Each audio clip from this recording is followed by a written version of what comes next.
Hello, students. I am Monica. How are you? I hope you all are good. Students कल हमने start किया था हमारा first lesson nutrition in plants. ठीक है, इसमें हमने पढ़ा था कि जो लिविंग ऑर्गेनिजम्स हैं उनको फूड कितना असेंशियल है उनके लिए। क्यों असेंशियल है? क्योंकि हमें अपने बॉडी को ग्रो करने के लिए, एनर्जी लेने के लिए, हमें लाइफ प्रोसेस करने के लिए फूड जो है वो हमारे लिए बहुत इम्पोर्टेंट है। फूड में क्या ऐसा क्या होता है जिससे हमें एनर्जी मिलती है, हमारी बॉडी ग्रो करती है, हमारी बॉडी फंक्शन करती है। ऐसा इसमें क्या है, फूड में, हमारे फूड में कंपोनेंट्स प्रेजेंट होते हैं जिनको हम क्या कहते हैं, न्यूट्रिएंट्स। और वो न्यूट्रिएंट्स कौन-कौन से हैं?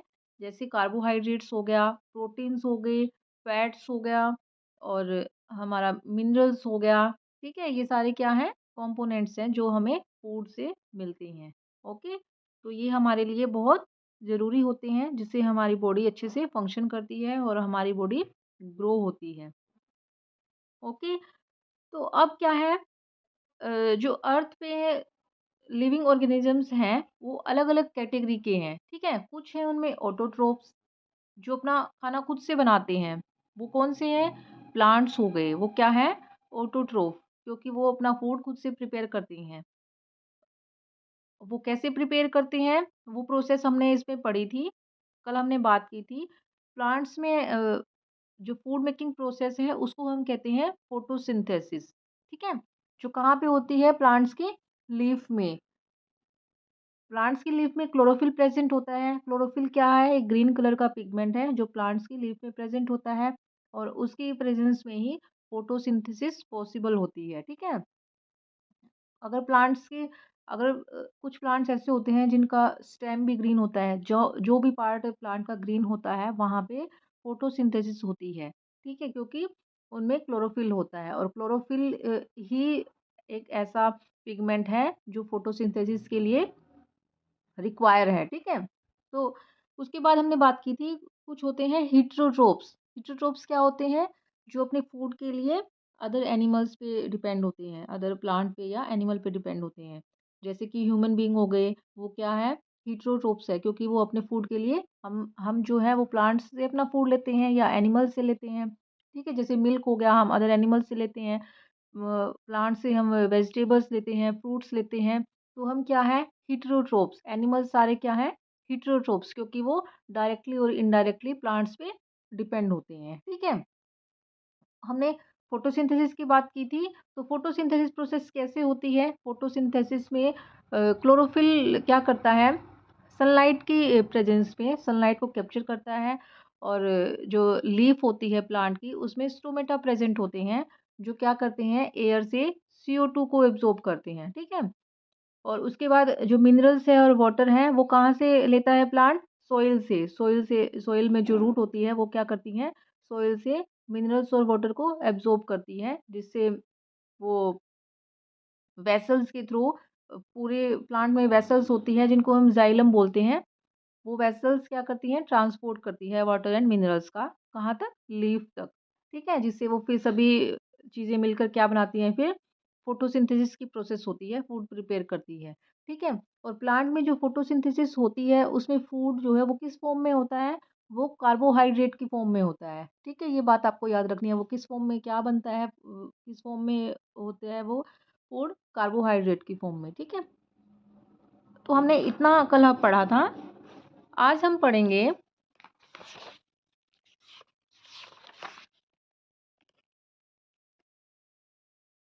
और ड्यूरिंग फोटोसिंथेसिस प्लांट जो है वो CO2 को एब्जॉर्ब करते हैं और O2 को छोड़ते हैं, ऑक्सीजन छोड़ते हैं और कार्बन डाइऑक्साइड को लेते हैं।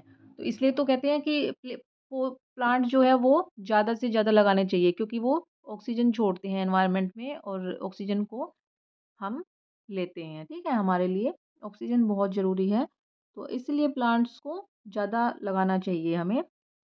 अब देखिए, यहाँ पे एक एक्टिविटी है, take 2 potted plants of the same kind. 2 तरह के हमें प्लांट लेने हैं। Keep one in the dark for 72 hours and the other in sunlight. 2 plant लेने हैं, उनमें से 72 आवर्स तक एक को रखना है डार्क प्लेस में, यानी कि जहाँ पे सनलाइट ना आती हो, ठीक है? और एक को रखना है हमें सनलाइट में।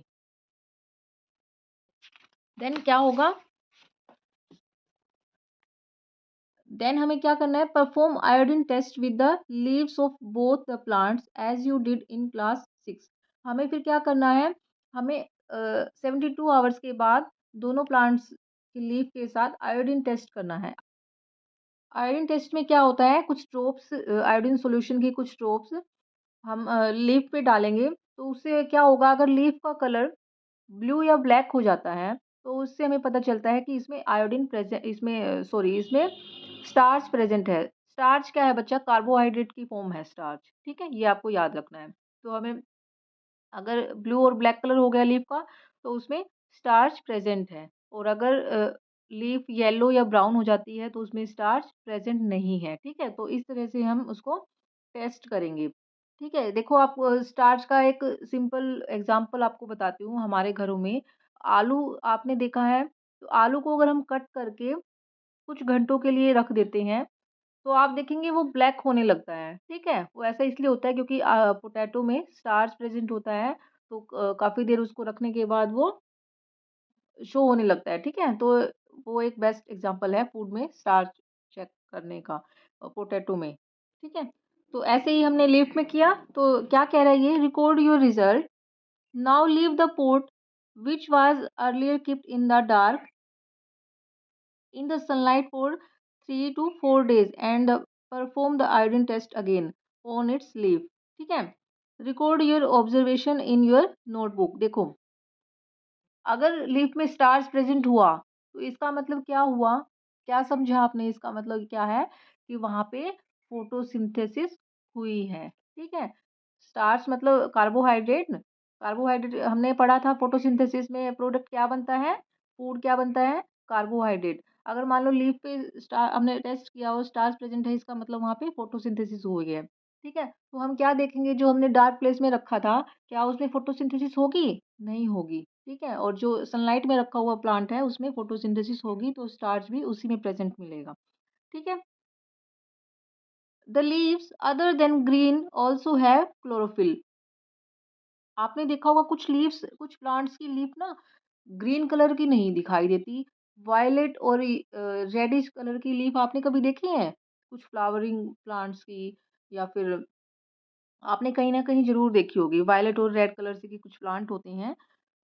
The large amount of red, brown and other pigment mask the green colour. क्या होता है, इन प्लांट में भी क्लोरोफिल होता है और इनमें भी फोटोसिंथेसिस होती है, लेकिन ये ऐसे कलर की क्यों दिखाई देती है? क्योंकि इनका रेड और ब्राउन जो कलर है, वो उस ग्रीन पिगमेंट को छुपा देता है, जिससे ये ग्रीन कलर शो नहीं होता और रेड और ब्राउन या वायलेट कलर हमें शो होता है। देखो, ये एक रेड और वायलेट कलर का एक क्या है, ये भी एक नेचुरल कलर पिगमेंट है, जिसका नाम है, जिसको हम कहते हैं एंथोसायनिन, ठीक है? इसको हम क्या बोलते हैं?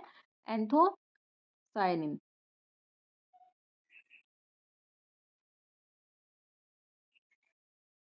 ठीक है? ये एक नेचुरल कलर पिगमेंट होता है, वायलेट और रेड कलर का, जो प्लांट्स की लीफ में या फ्रूट्स में या स्टेम में प्रेजेंट होता है, वेजिटेबल्स में भी प्रेजेंट होता है। जैसे इसका एग्जांपल है, आपने अपने घरों में ब्रिंजल देखा है, बैंगन, वो वायलेट कलर का होता है। वो क्यों होता है? क्योंकि उसमें यही पिगमेंट प्रेजेंट होता है। जिन प्लांट्स की लीफ वायलेट रेड कलर की होती है, उनमें ये पिगमेंट प्रेजेंट होता है, ठीक है? आपने जामुन देखी है, उसमें भी यही पिगमेंट प्रेजेंट होता है। आपने पोमोग्रेनेट खाया है, अनार आपने खाया है, उसमें जब हम वो खाते हैं, तो उसका जो रस है, अगर वो हमारे कपड़ों पे या हाथों पे लग जाता है, तो वो जाता नहीं है उसका दाग, ठीक है?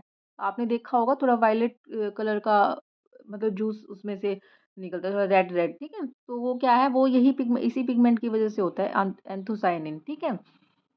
तो ये किस काम आता है? ये एक नेचुरल कलर पिगमेंट है, जो डाई वगैरह करने के लिए यूज़ होता है, ठीक है?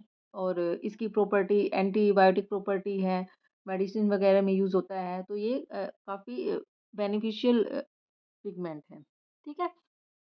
तो ये कह रहा है कि जिन लीव्स का कलर ब्राउन और रेडिश या वॉयलेट होता है, उनमें क्या होता है? उनमें क्लोरोफिल प्रेज़ेंट होता है उनमें भी, और उनमें भी फोटोसिंथेसिस की प्रोसेस होती है। वो ग्रीन इसलिए दिखाई नहीं देता क्योंकि उनमें ज़्यादा ये वाला पिगमेंट होता है, इसलिए उनका जो ग्रीन कलर है वो क्लोरोफिल छुप जाता है। Photosynthesis take place in these leaves also, इनमें भी फोटोसिंथेसिस प्रोसेस होती है। ठीक है?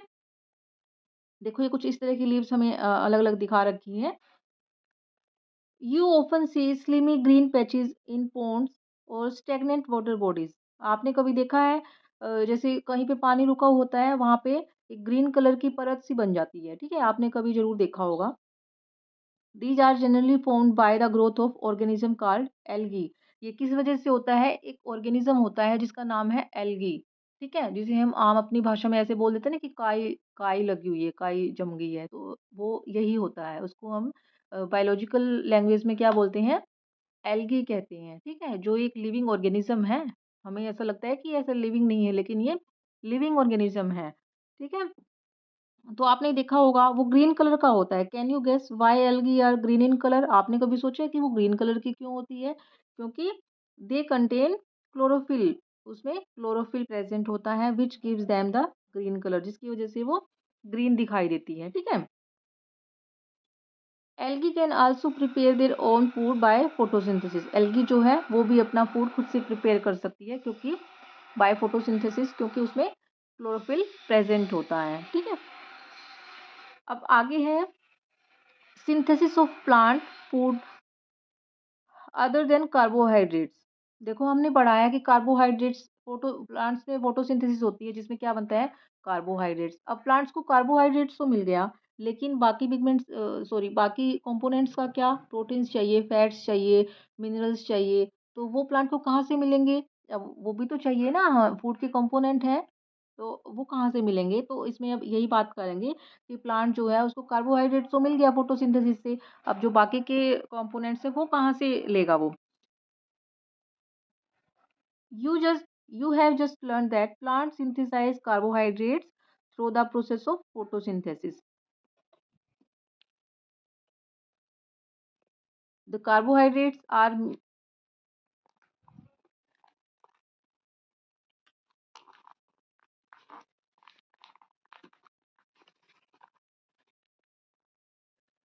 the carbohydrates are made of carbon, hydrogen and oxygen. Carbon जो कार्बोहाइड्रेट्स हैं जो कार्बोहाइड्रेट्स हैं वो किसका बना हुआ है? किस-किस चीज़ से मिलके बना है वो? कार्बन, हाइड्रोजन एंड ऑक्सीजन, इन चीज़ों से मिलके बना है, क्योंकि CO2 जो लेता है वो एयर से, उसमें कार्बन प्रेज़ेंट है। अ, हाइड्रोजन और ऑक्सीजन किसमें? वाटर में प्रेज़ेंट होता है, क्योंकि वाटर देखो CO2 कार्बन डाइऑक्साइड का फ़ॉर्मूला ये है CO2, और हम वाटर को कैसे लिखते हैं? H2O, ये है वाटर का फ़ॉर्मूला, ठीक है? तो इनसे उसको ये हाइड्रोजन भी है इसमें, ऑक्सीजन भी है और ये कार्बन भी है, तो इस तरह से इन चीज़ों से मिलके क्या बना है? Carbohydrates. These are use to synthesise other components of food such as proteins and fats. अब आगे प्रोटीन्स एंड फैट्स को बनाने के लिए भी यूज होते हैं, but proteins are nitrogenous substances which contain nitrogen. लेकिन प्रोटीन क्या है?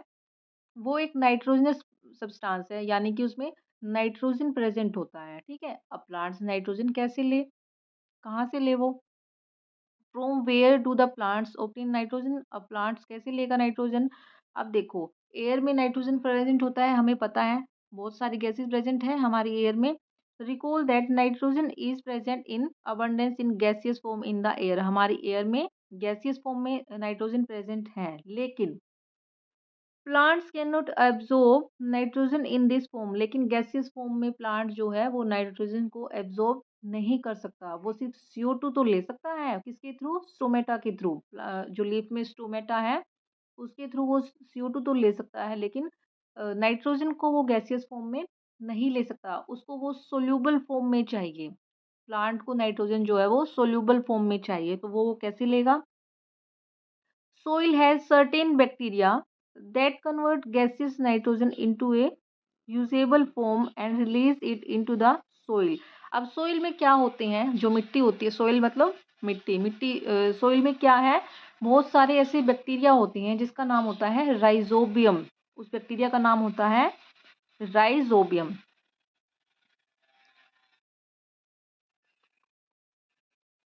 राइजोबियम इस बैक्टीरिया की प्रेजेंस में ये बैक्टीरिया क्या करता है, जो गैसियस फॉर्म में नाइट्रोजन प्रेजेंट है एयर में, उसको एब्जॉर्ब करके उसको सोल्यूबल फॉर्म में कन्वर्ट कर देता है। ठीक है, उसको क्या करता है, सोल्यूबल फॉर्म में कन्वर्ट करके और सॉइल में रिलीज कर देता है। अब क्या हो गया, अब प्लांट्स के लिए नाइट्रोजन अवेलेबल हो गई। ठीक है, these are absorb by the plants along with water. Water के साथ प्लांट जो है इस नाइट्रोजन को एब्जॉर्ब कर लेता है। Also you might have seen farmers adding fertilisers rich in nitrogen to the soil. आपने ये भी देखा है कि फार्मर्स जो हैं वो अपने फील्ड में, अपने खेतों में फर्टिलाइजर्स डालते हैं। उस उन फर्टिलाइजर्स, खाद जो होती है, वो क्यों डालते हैं, वो इन्हीं चीज़ों की फुलफिलमेंट के लिए, जैसे नाइट्रोजन हो गया, फॉस्फोरस हो गया, ये प्लांट्स के लिए इम्पोर्टेंट है। तो इन्हीं सब चीज़ों की कमी को पूरा करने के लिए वो सोइल में फर्टिलाइजर्स डालते हैं, ताकि प्लांट्स जो है वो अच्छे से ग्रो कर सके। ठीक है, in this way the plants fulfil their requirements of nitrogen along with the other constituents. Plants can then synthesise protein and vitamin. ये नाइट्रोजन वगैरह जब उसको नाइट्रोजन जब मिल गया तो उसको, तो फिर वो प्रोटीन्स और विटामिन जो है उनको सिंथेसाइज करता है। ठीक है, तो इस तरह से वो अदर कंपोनेंट बनाता है। आपको समझ में आया ये, यहाँ तक क्लियर हुआ? ओके, आगे क्या है, other modes of nutrition in plants. अब देखो, हमने फोटोसिंथेसिस की बात तो कर ली, और हमने देखा कि प्लांट जो है वो ऑटोट्रोफिक हैं। ठीक है, हमने ये अभी तक पढ़ा है, लेकिन सभी प्लांट ऑटोट्रोफिक हैं ऐसा भी नहीं है। सभी प्लांट ऑटोट्रोफिक नहीं होते हैं। कुछ प्लांट्स ऐसे भी हैं जिनमें फूड मेकिंग, जो मतलब न्यूट्रिशन की जो प्रोसेस है वो कुछ अलग तरीके से होती है। ठीक है, तो वो उन अलग तरीके के न्यूट्रिशंस को हम, डिफरेंट टाइप के न्यूट्रिशंस को हम इसमें अब आगे पढ़ेंगे। There are some plants which do not have chlorophyll. कुछ ऐसे प्लांट्स भी होते हैं जिनमें क्लोरोफिल प्रेजेंट नहीं होता। दे कैन नॉट, अगर क्लोरोफिल प्रेजेंट नहीं है तो वो फोटोसिंथेसिस नहीं कर सकते। They can not synthesis food, वो फूड नहीं बना पाएंगे अपना। How do they survive and from where do they drive nutrition. तो वो कैसे सर्वाइव करते हैं, कैसे जीवित रहते हैं, सर्वाइव मतलब जीवित रहना, वो कैसे जीवित रहते हैं, कैसे अपना न्यूट्रिशन लेते हैं। Like humans and animals, such plants depend on the food produced by other plants. ये क्या, जैसे humans and animals अपने अपने फूड के लिए अदर प्लांट्स पे डिपेंड है, ऐसे ही ये जो ऐसे प्लांट है जिनमें क्लोरोफिल प्रेजेंट नहीं है, वो भी अपने फूड के लिए अदर प्लांट्स पे डिपेंड होते हैं। They use the heterotrophic mode of nutrition. तो इनको कह सकते हैं हम कि ये हिट्रोट्रोफिक मोड यूज करते हैं न्यूट्रिशन का। Look at figure 1.5। अब देखो, एक यहाँ पे एक पिक्चर दी हुई है, एक प्लांट है, उसके ऊपर आपको दिखाई दे रहा है ये येलो येलो वायरी वायर्स ही आपको दिखाई दे रही हैं। ठीक है, आपने रियल में भी देखा होगा, प्लांट के ऊपर येलो येलो कलर का, मतलब तारे सी ऐसे लिपटी होती हैं प्लांट से। तो इस जो ये येलो येलो वायरी प्लांट है, इसको हम क्या कहते हैं, कैस्कटा। ठीक है, अमरबेल के नाम से हम इसको जानते हैं। ठीक है, ये क्या करती है, ये दूसरे प्लांट पे लिपट के उनसे अपना न्यूट्रिशन लेती है। ठीक है,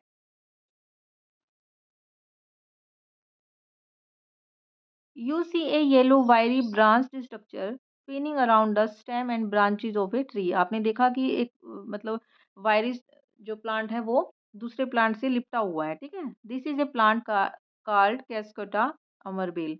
it does not have chlorophyll, इसमें क्लोरोफिल प्रेजेंट नहीं होता, तो इसलिए it takes readymade food from the plant on which it is climbing. तो जिस प्लांट से ये लिपटा हुआ है उसी से अपना फूड लेता है ये। The plant on which it climbs is called the host. और जिस प्लांट पे ये लिपटा हुआ है, जिस प्लांट पे ये लगी हुई है, इसको हम क्या, उस प्लांट को क्या बोलेंगे, होस्ट, होस्ट प्लांट। ठीक है, since is deprive the host of valuable nutrients,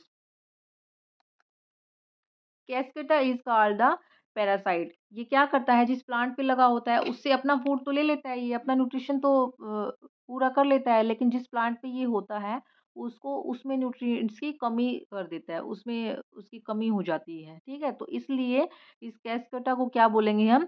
parasite, parasitic plant. क्यों? क्योंकि ये पैरासाइट्स क्या होते हैं? पैरासाइट्स ऐसे ऑर्गेनिज्म होते हैं, ऐसे लिविंग ऑर्गेनिज्म होते हैं जो अपने न्यूट्रिशन के लिए, अपने फूड के लिए दूसरे ऑर्गेनिजम्स की बॉडी पे ग्रो करती हैं, ठीक है? दूसरे ऑर्गेनिज्म की बॉडी पे ग्रो करते हैं, जिससे क्या होता है, जो पैरासाइट जिस पे वो ग्रो कर रहे हैं उनको तो कोई बेनिफिट नहीं होता, उनको तो उल्टा नुकसान ही होता है। उनमें न्यूट्रिएंट्स की कमी हो जाती है, ठीक है? उनमें कुछ ना कुछ कमी हो जाती है। लेकिन जो पैरासाइटिक प्लांट है, जो ग्रो कर रहा है दूसरी बॉडी पे, उसको उनसे फ़ायदा होता है, वो अपना फूड जो है उन दूसरे ऑर्गेनिज़्म से लेता है, तो वो क्या होते हैं? पैरासाइट्स, ठीक है? Are we and other animals also a kind of parasites? क्या हम ह्यूमन्स बीइंग और अदर एनिमल्स जो है वो भी पैरासाइट हैं? हम ह्यूमन बीइंग पैरासाइट नहीं है, क्यों? क्योंकि अभी मैंने बताया पैरासाइट वो होते हैं जो किसी दूसरी ऑर्गेनिज्म की बॉडी पे ग्रो करते हैं। हम ह्यूमन बीइंग जो है वो ऐसा नहीं करते, ठीक है? तो ह्यूमन बीइंग पैरासाइट में नहीं आते हैं।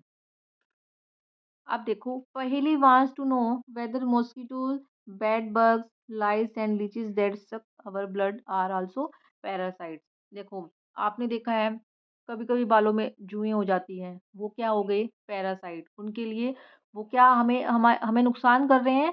वो किस लिए हमारे हेयर में है? अपने फूड के लिए, वो हमारा खून चूसते हैं। मॉस्किटो हो गए, वो भी क्या करते हैं? हमारा खून चूसते हैं, ठीक है? खटमल है, वो भी अपने फूड के लिए दूसरे पे डिपेंड है, तो इस तरह से ये सारे क्या हैं? पैरासाइट्स, ठीक है? हैव यू सीन और heard of plant that can eat animals? क्या आपने कभी सुना है कि प्लांट्स जो हैं वो एनिमल को ईट करते हैं? सुना है आपने? There are a few plants which can trap insects and digest them.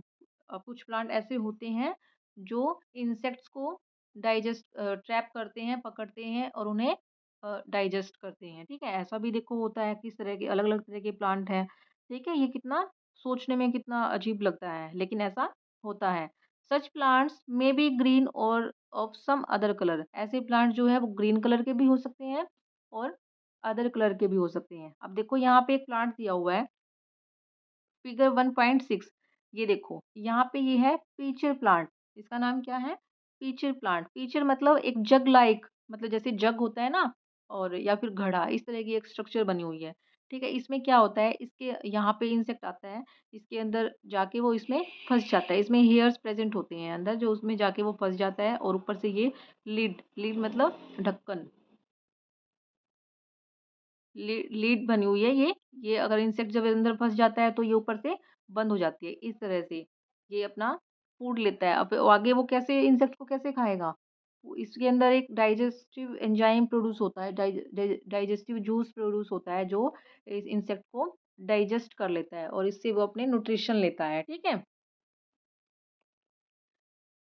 The pitcher plant like the pitcher like और jug like structure is the modified part of leaf. इनकी लीफ कैसी हो जाती है? Pitcher type, jug type. देखो ये आपको इस पिक्चर में दिखाई दे रही है, ठीक है?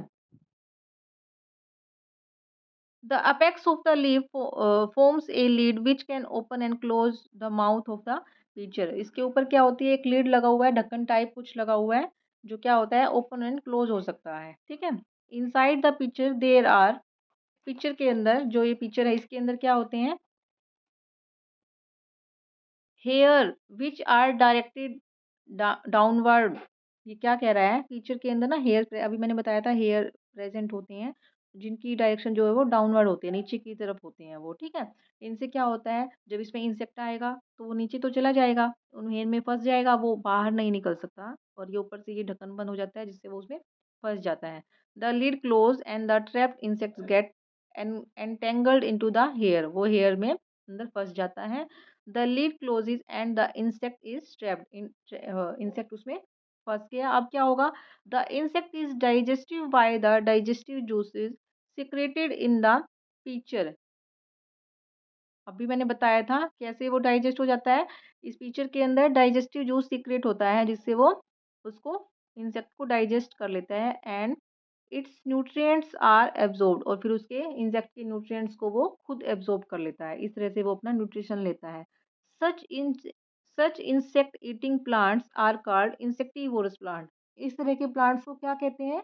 Insectivorous plants. जो इंसेक्ट्स को ईट करते हैं, ऐसे प्लांट को हम क्या बोलेंगे? Insectivorous plants. You got it? Clear हुआ यहाँ तक? ठीक है। It is possible that such plants do not get all the required nutrients from soil in which they grow. ये कह रहा है कि क्या ऐसा हो सकता है कि जहाँ पे कोई प्लांट ग्रो कर रहा है, उसको वहाँ से, उस मिट्टी से पूरे मतलब न्यूट्रिएंट्स ना मिले, ऐसा हो सकता है? हाँ जी, ऐसा बिल्कुल हो सकता है। ये जो पीचर प्लांट है, ये ऐसी सोइल में ग्रो करता है जहाँ पे नाइट्रोजन वगैरह की डेफिशिएंसी होती है, ठीक है? नाइट्रोजन मिनरल्स की डेफिशिएंसी होती है। उन्हीं सब रिक्वायरमेंट्स को फुलफिल करने के लिए इसको इंसेक्ट्स को डाइजेस्ट करना पड़ता है, इंसेक्ट खाने पड़ते हैं, ठीक है? जैसे क्या है, इनमें क्लोरोफिल भी प्रेज़ेंट होता है, फोटोसिंथेसिस भी होती है, लेकिन जो अदर न्यूट्रिएंट्स हैं, उनकी कमी को पूरा करने के लिए ये इंसेक्ट्स को खाते हैं, इसलिए इनको इंसेक्टिवोरस प्लांट्स बोलते हैं, ठीक है? अब आगे आता है सेप्रोट्रोप्स। अब ये अ, हमने 2 तरह के न्यूट्रिशन पढ़े हैं अभी, मतलब फोटोसिंथेसिस के अलावा एक तो होता है पैरासाइटिक न्यूट्रिशन, जो पैरासाइट्स होते हैं। उसके बाद हमने बात की है इंसेक्टिवोरस प्लांट्स की। अब हम बात करते हैं सेप्रोट्रोप्स। सेप्रोट्रोप्स क्या होता है? आपने कभी देखा होगा, जो वेजिटेबल्स मार्केट में आप गए हो या हमारे घर में भी हम मशरूम लेके आते हैं, मशरूम के पैकेट, ठीक है? अब वो क्या है मशरूम, आपने कभी सोचा है? You may have also seen fluffy umbrella-like patches growing in moist soil और rotting wood during the rainy season। आपने देखा होगा, जब बारिश का मौसम आता है तो लकड़ी पे या मतलब सोइल में भी एक अम्ब्रेला लाइक स्ट्रक्चर उग जाती हैं। आपने देखा होगा, जिसको हम मतलब मशरूम टाइप स्ट्रक्चर होती है, मशरूम टाइप से अम्ब्रेला जैसे छतरी जैसी लगती है, वो उग जाती है, आपने जरूर देखा होगा, ठीक है? Let us find out what type of nutrients they need to survive and from where they get them। अब देखो, ये कह रहा है कि उनको किस तरह का न्यूट्रिशन चाहिए। वो जो अम्ब्रेला लाइक स्ट्रक्चर है ना, वो लिविंग ऑर्गेनिज्म है, ठीक है? और उसका नाम है फंगी। उसका नाम क्या है? फंगी। तो अब हम सेप्रोट्रोप्स में उन्हीं की बात कर रहे हैं कि उनको किस तरह का न्यूट्रिशन चाहिए। अब देखो, एक एक्टिविटी की बात हो रही है यहाँ पे। Take a piece of bread and moisture it. एक ब्रेड का टुकड़ा लीजिए और उसको थोड़ा सा गीला कर दीजिए। Leave it in the moist warm place for 2 to 3 days। अब इसको 2 से 3 दिन के लिए गर्मी और जहाँ पे नमी वाली जगह है वहां पे इसको छोड़ दीजिए, ठीक है? आप देखोगे 1-2 दिन में इसमें क्या आ जाएंगे, फ्लफी पैचेस अपीयर हो जाएंगे। फ्लफी मतलब उसमें ग्रीन ग्रीन फफूंदी, जिसको हम बोलते हैं फफूंदी लग गई, दिखा है ना? हमारे जब ब्रेड, घरों में ब्रेड है या फ्रूट्स वगैरह खराब हो जाती हैं, तो उनमें ग्रीन ग्रीन सा, ब्राउन ब्राउन सा कुछ ऊपर परत सी जम जाती है, ठीक है? उसको हम क्या अपनी भाषा में बोलते हैं? फफूंदी, ठीक है? हम बोलते हैं ना। What is the colour of these patches? In patches का कलर क्या होता है? थोड़ा ग्रीनिश कलर होता है। Observe the patches under the microscope. अगर हम उसको माइक्रोस्कोप के अंदर ऑब्जर्व करेंगे तो क्या दिखाई देगा? Why write down the observation notebook? You will see cotton-like threads spread on the piece of bread। हम देखेंगे कि कॉटन लाइक मतलब थ्रेड जैसी स्ट्रक्चर हमें दिखाई देगी, जैसे धागे धागे से हमें माइक्रोस्कोप में अगर हम देखेंगे उस फफूंदी को, वो जो ग्रो हुई है ब्रेड पे, तो वो वाइट धागों जैसी हमें दिखाई देगी, ठीक है? देखो यहाँ पे एक डायग्राम दिया हुआ है, इसमें दिखा रखा है ये। These organisms are called fungi. अभी हमने बात की थी, मैंने बताया था अभी, इनको हम क्या कहते हैं? Fungi. They have a different mode of nutrition. इनका न्यूट्रिशन करने का जो न्यूट्रिशन लेने का जो तरीका है वो अलग है अदर प्लांट से, ठीक है? They absorb the nutrients from the bread. ये क्या करते हैं? उसने जो ब्रेड पे फफूंदी फंगस लगी है, वो क्यों लगी है? वो किस लिए लगी है? क्योंकि वो अपना न्यूट्रिशन ले रही है ब्रेड से, ठीक है? This mode of nutrition in which organism take in nutrients from dead and decaying matter is called saprotrophic nutrition. अब देखो ये क्या कह रहा है कि इस तरह का न्यूट्रिशन, ऐसा न्यूट्रिशन जिसमें जो ऑर्गेनिज्म है वो अपने न्यूट्रिएंट्स लेने के लिए डेड और डिकेइंग गले सड़ी चीज़ों से अपना न्यूट्रिशन लेता है, इस तरह के न्यूट्रिशन को हम क्या कहते हैं? Saprotrophic nutrition. समझ में आई? Such organisms which saprotrophic mode of nutrition are called saprotrophs. और जो ऑर्गेनिज्म ये न्यूट्रिशन लेते हैं सेप्रोट्रोपिक, उनको हम क्या कहेंगे? सेप्रोट्रोप्स। ठीक है। अब देखो ये जो फंगस है ये कई तरह की होती है। जैसे जो मशरूम हम खाते हैं वो भी फंगी है, वो फंगी कैटेगरी में आती है। वो एडिबल है, मतलब वो खाने लायक है, अच्छी है वो हमारे खाने के लिए। लेकिन कुछ अलग तरह की जहरीली भी होती हैं जिनको हम खा नहीं सकते। ठीक है। जो डिजीज़ कॉज़िंग होती हैं, बीमारियों की वजह बनती है। जैसे ये जो ये ब्रेड वग़ैरह पे, गली-सड़ी सब्जियों पे लग जाती है, ये तो हमें बीमार कर देगी, ये अच्छी नहीं होती। और कुछ फंगस ऐसी भी होती है, जो एंटीबैक्टीरियल होती है, जो मेडिसिन्स में यूज़ होती है, ठीक है? ये मतलब अलग-अलग तरह की होती हैं। क्लियर?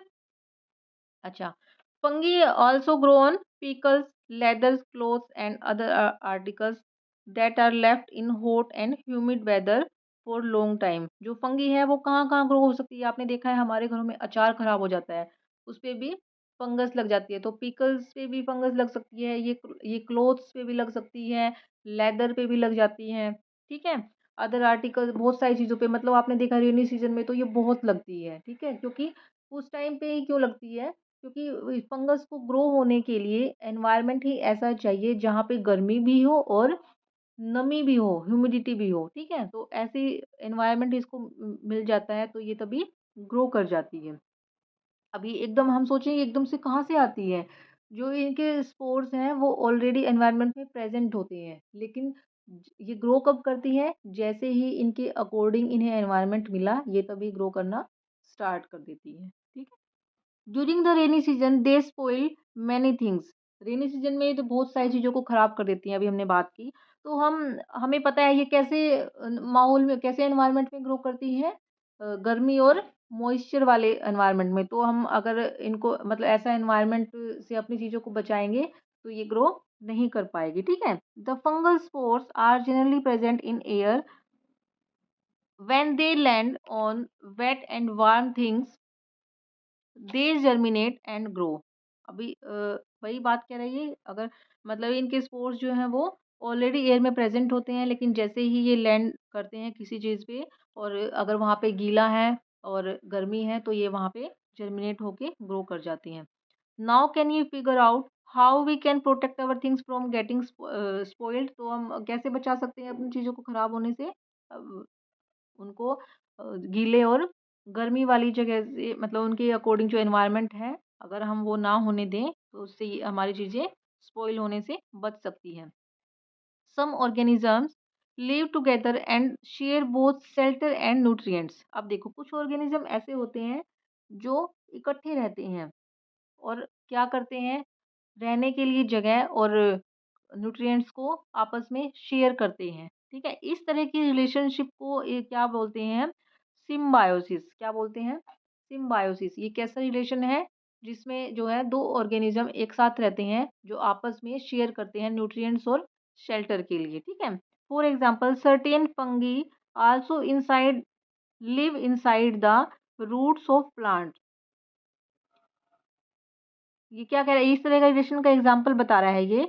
कुछ फंगी जो है वो प्लांट्स की रूट्स में ग्रो करती हैं। The plants provide nutrients to the fungus and in return the fungus provides water and certain nutrients. इसमें क्या होता है कि फंगस जो है प्लांट के रूट्स में ग्रो कर रही है, तो इसमें क्या होगा, प्लांट जो फंगस को क्या दे रहा है, रहने के लिए जगह प्रोवाइड कर रहा है, उसको शेल्टर प्रोवाइड कर रहा है और फंगस रिटर्न में उसको क्या दे रही है, वाटर एंड अदर न्यूट्रिएंट्स जो है प्लांट को प्रोवाइड कर रही है। तो इस तरह से ये दोनों को बेनिफिट हो रहा है एक दूसरे से दोनों को किसी को नुकसान नहीं हो रहा, दोनों को एक दूसरे से कुछ ना कुछ बेनिफिट हो रहा है। तो इस तरह के रिलेशनशिप को हम क्या बोलते हैं?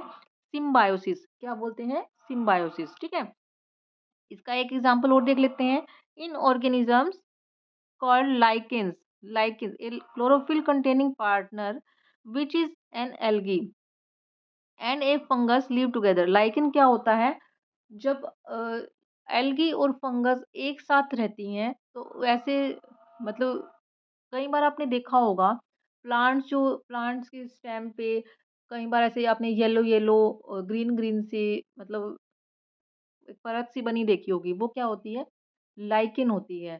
कैसे बनती है वो? एल्गी और फंगस जब एक साथ रहती हैं, उससे क्या बनती हैं? लाइकेन, ठीक है? अब वो दोनों क्या कर रही हैं आपस में? The fungus provide shelter, water and minerals to the algae. Fungus क्या करती है? एल्गी को प्रोवाइड करवा रही है shelter, water and minerals, and in return the algae prepares and provides food to the fungus. क्योंकि हमें पता है एल्गी में क्या होता है? क्लोरोफिल प्रेजेंट होता है, तो वो अपना फूड खुद से प्रिपेयर करती है। वो रिटर्न में क्या दे रही है? एल्गी को फूड प्रोवाइड कर रही है, ठीक है? इस तरह से ये दोनों एक दूसरे का फ़ायदा करते हैं। तो इस तरह के न्यूट्रिशन को हम क्या बोलते हैं इस तरह के न्यूट्रिशन को? सिम्बायोसिस, जिसमें दोनों ही ऑर्गेनिज़्म का फ़ायदा हो रहा है। एक था वो पैरासाइटिक न्यूट्रिशन हमने पढ़ा था, जिसमें क्या हो रहा था? पैरासाइट जो एनिमल है, उसको तो फ़ायदा हो रहा है, लेकिन वो जिसकी बॉडी पे ग्रो करता है, उसको नुकसान होता है उससे। अब नेक्स्ट है, how nutrients are replenished in the soil. देखो आपने कई बार देखा होगा फार्मर्स जो है किसान हैं वो खेतों में फर्टिलाइजर्स डालते हैं, हमने देखा है। जिससे क्या होता है, जो प्लांट्स हैं वो अच्छे से ग्रो करते हैं, ठीक है? वो ऐसा क्यों करते हैं? क्या ऐसा होता है फर्टिलाइजर्स में? You have seen farmers spreading manure and fertilizers, मतलब खाद जो है वो अपने फील्ड में स्प्रेड करते हैं, और gardener using them in lawn and pots. जो माली होते हैं वो भी अपने गार्डन में इन चीज़ों का यूज़ करते हैं। Do you know why do this? वो क्यों ऐसा करते हैं? You learn that plants absorb minerals and nutrients from the soil. Soil से प्लांट मिनरल्स और न्यूट्रिएंट्स को एब्सॉर्ब करता है। So their amount in the soil keep on declining. कई बार क्या होता है, सोइल में उनकी रिक्वायरमेंट जो है वो फुलफिल नहीं हो पाती। तो इस कमी को दूर करने के लिए फर्टिलाइजर्स और मैन्योर्स को डाला जाता है। इनमें फर्टिलाइजर्स में क्या होता है? नाइट्रोजन, पोटेशियम, फास्फोरस, इस तरह के न्यूट्रिएंट्स इनमें प्रेजेंट होते हैं, जिससे क्या होता है प्लांट्स को अपने न्यूट्रिएंट्स को बनाने में हेल्प मिलती है। These nutrients need to the added from time to enrich the soil. बार बार मतलब वो टाइम टू टाइम सोइल में इन चीज़ों को डालने की खाद इसलिए डाली जाती है ताकि इनकी रिक्वायरमेंट को पूरा किया जा सके।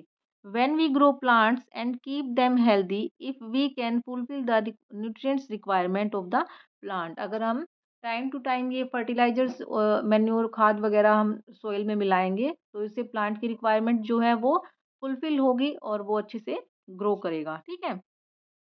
यूजुअली क्या होता है, crops plants absorb a lot of nitrogen and the soil become deficient in nitrogen. क्या होता है, जो क्रॉप प्लांट होते हैं, जो अनाज वाले प्लांट हैं, जैसे गेहूं हो गया, राइस प्लांट हो गए, तो ये इनमें क्या होता है, ये ज़्यादा नाइट्रोजन को एब्जॉर्ब करते हैं, ठीक है? जिससे क्या होता है, सोइल में इसकी नाइट्रोजन की डेफिशिएंसी हो जाती है, कमी हो जाती है। You learned that nitrogen gas is available in plenty in air. Plants cannot use it in the manner they can use carbon dioxide. ये क्या कह रहा है कि हमें पता है, हमने पढ़ लिया कि नाइट्रोजन एयर में प्रेजेंट होती है, ठीक है? लेकिन प्लांट उसको कार्बन डाइऑक्साइड को जैसे वो स्टोमेटा के थ्रू ले लेता है, वो नाइट्रोजन को ऐसे नहीं ले सकता है। उसको नाइट्रोजन जो है वो सोल्यूबल फॉर्म में चाहिए, ठीक है? और वो सोल्यूबल फॉर्म में उसको कौन कन्वर्ट करता है? हमने पढ़ा था रूट में सॉइल में बैक्टीरिया होता है जिसका नाम क्या है? राइज़ोबियम, ठीक है? जो मैंने बताया था। वो क्या करता है, एटमॉस्फेयर से गैसियस नाइट्रोजन को लेकर उसको सोल्यूबल फॉर्म में कन्वर्ट कर देता है, और वो फिर प्लांट जो है उसको एब्ज़ॉर्ब कर लेता है, ठीक है? इससे क्या हो रहा है, अच्छा, राइज़ोबियम ने तो उसको कन्वर्ट करके प्लांट को दे दिया, ठीक है? लेकिन राइज़ोबियम को क्या फ़ायदा हुआ? राइज़ोबियम को फ़ायदा ये होता है कि राइज़ोबियम अपना फूड खुद से प्रिपेयर नहीं कर सकता, क्योंकि वो तो एक बैक्टीरिया है, वो अपने फूड के लिए प्लांट पे डिपेंड होता है, ठीक है? तो वो अपने फूड के लिए उस पे प्लांट के रूट से अपना फूड लेता है। So it often lives in the root of grams, peas, moong, beans and other legumes and provides them with nitrogen. जो ये लेग्यूम्स मतलब फलीदार पौधे होते हैं ना, इनमें नाइट्रोजन, जो फलीदार पौधे होते हैं इनमें ये बैक्टीरिया ज़्यादा रहता है, मतलब वहाँ पे अपना फूड उनसे लेता है और नाइट्रोजन को प्लांट को देता है, ठीक है। In return the plant provide food and shelter to the bacteria. वो बैक्टीरिया को क्या कर रही हैं, रहने की जगह भी दे रही हैं और फूड भी प्रोवाइड करवा रहे हैं। दस हैव ए सिम्बायोटिक रिलेशनशिप, ये क्या है, कौन सा रिलेशनशिप है, सिम्बायोटिक। क्यों, क्योंकि दोनों को इसमें फायदा हो रहा है, प्लांट को भी फायदा हो रहा है और बैक्टीरिया को भी। This this association is the great significance for the farmers, ये एक अच्छा मतलब सिग्निफिकेंस है, एक अच्छा है फार्मर्स के लिए, क्योंकि फार्मर्स के लिए तो फायदा ही है, उससे उनकी जो खेत है, जो क्रॉप है, जो प्लांट्स की क्वालिटी और क्वांटिटी है वो अच्छी होती है।